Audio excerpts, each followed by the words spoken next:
Hey, good morning, everyone. How's it going today? Coach Alvarez here, back at you with another episode, Coffee with Coach. It's Friday.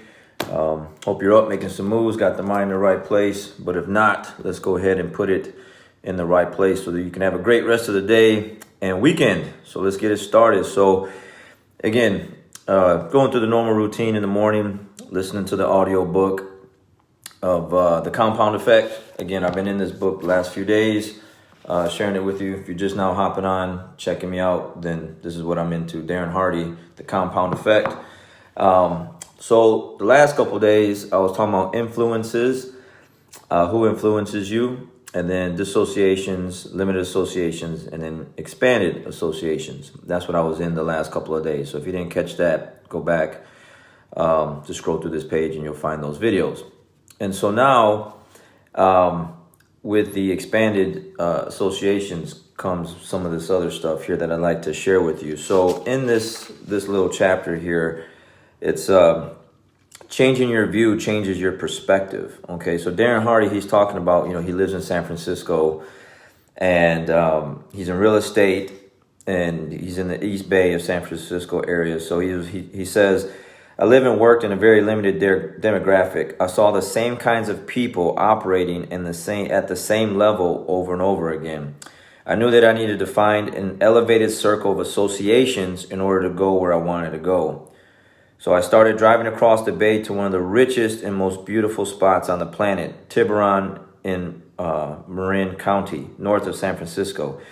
If you've ever been to Monaco, that's what Tiburon looks like, but far quainter. It's a spectacular spot. I would go to delightful seafood restaurants, Sam's on the Wharf. The food was great, but more importantly, the restaurant was popular with the area's most affluent residents. Aside from going to Sam's to expand my associations, I'd also sit on the wharf and look up at the hillside. I was mesmerized by the multi-million-dollar houses that hung off the cliffs.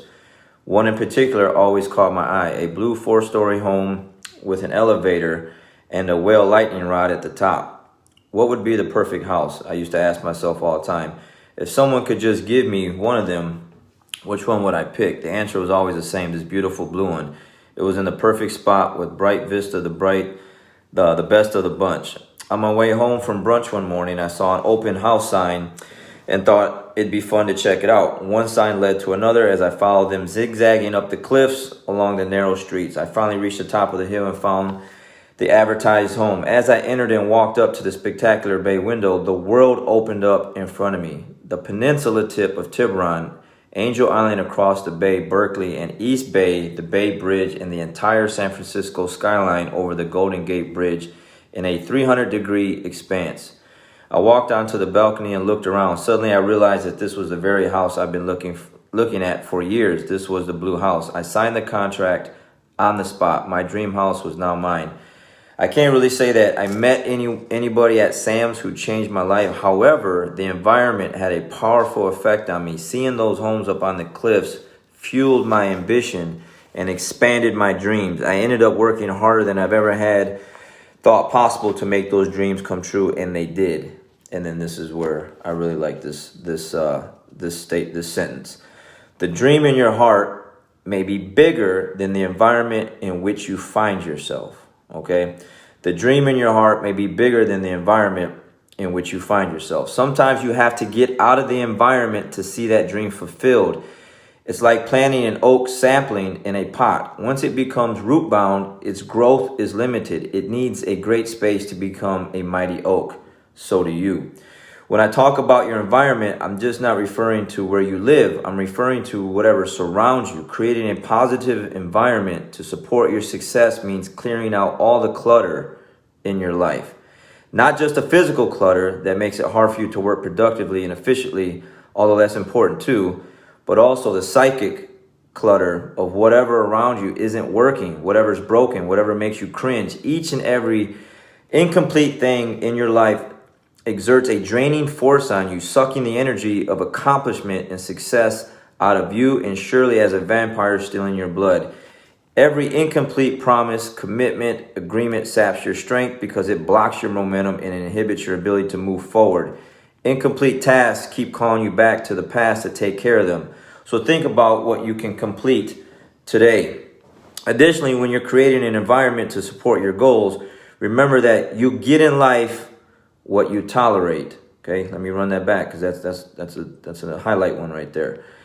When you're creating an environment to support your goals, remember you get in life what you tolerate. This is true in every area of your life, particularly within your relationships with family. Okay, families first, friends, and colleagues. What you have decided to tolerate is also reflected in situations and circumstances of your life right now. Put another way, you will get in life what you accept and expect you are worthy of. Okay, that's another one. Man, I know so many people that they don't really have a lot of self-worth. So they just accept all kind of just like lower level stuff, and that's why I'm just reading this to you today. Put another way, you will get in life what you accept and expect you are worthy of. If you tolerate disrespect, you will be disrespected. If you tolerate people being late and making you wait, people will show up late for you. If you tolerate being underpaid and overworked, that will continue for you. If you tolerate your body being overweight, tired, and perpetually sick, it will be. Okay, run that one back. If you tolerate your body being overweight, tired, and perpetually sick, it will be. It's amazing how life will organize around the standards you set for yourself. Some people think they're victims of other people's behaviors, but in actuality, we have control over how people treat us. Protect your emotional, mental, and physical space so you can live with peace rather than in chaos and stress the world will hurl upon you. If you want to foster a disciplined routine of rhythms and consistency so that Big Mo, and in this book, Big Mo is big momentum, okay, momentum, Big Mo, not only pays a visit to your house, but moves in, you have to be sure your environment is welcoming and supportive of your becoming, doing, and performing at world-class levels. World-class. While we're on the topic of world-class in the next chapter, I want to help you take everything that you've learned thus far and give you a secret to now accelerating results. Getting greater results with a little more effort may feel a little like cheating, like an unfair advantage, but who said life was fair? And then we go into the next one. Okay, so let me just kind of share with you some of my experience with this. So one day, I've already shared this story multiple times, but I'll share it again because it relates to this topic.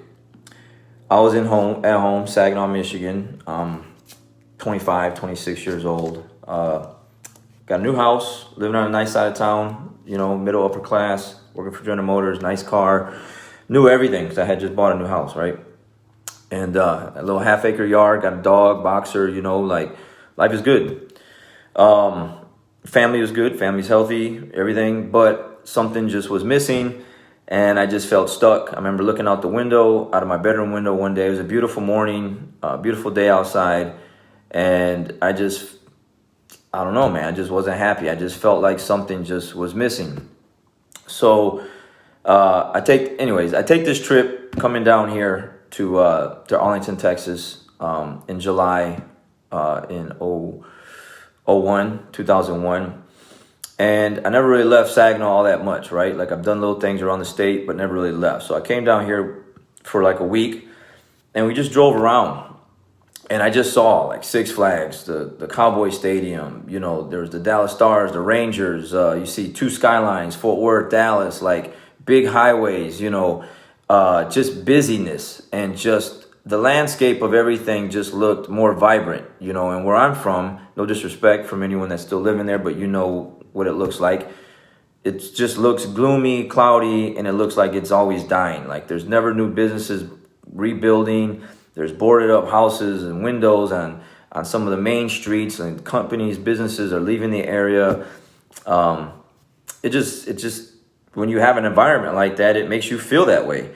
So when I came here, I was like, man, this is nice. It doesn't even look like there's any, poor people here. It looks like it's just, which I know there was, but I mean, it's just the way this area where I live at to come visit looked, and when I went back home after the week, and they had jiu-jitsu here, so, good jiu-jitsu, Machado jiu-jitsu. So that was a big incentive as well. But when I went home, that's all I could think about. So then that's when I was looking in the window and like, man, I want to there's got to be something else, man. And once you get like you take yourself out of this environment that you're used to all the time, and you go see something else that your eyes aren't used to seeing, you know, you gotta ask yourself, like, what else is out there? What else is you know, in store for you, man? There's more to the world than where you're just kind of contained to in this little pot, you know, basically, like he was saying with the oak tree.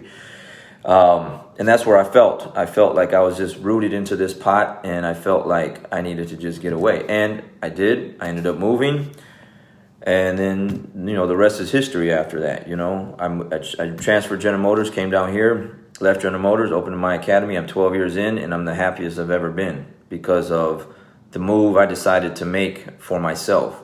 It was scary. It wasn't easy. It was very hard. It was difficult. You leave your family, leave your friends. But now, making that move, you know, I met different people, different mindsets, more successful people, and that stuff grows on you just like negative people do. And I wanted to just keep going and continue to do that. And that's just where I'm at today. Like, that's why I'm like, I just don't think if I just would have stayed where I was at, I'd be doing anything near what I'd be doing now. Maybe not. I don't know. You just never know. But I didn't want to take that chance. I didn't want to go back and regret life and think like, man, well, what if I would have quit General Motors? Because right now I'd have like 20 something years in General Motors. I'd be like, just, just maybe 8 years or so away from retiring from General Motors. I hated that place. I absolutely hated it. But it all panned out. It worked good because I made the move. I made the jump. I got out of that pot. I unrooted, the roots, and got up out of there and went to see something else. And put myself around different people.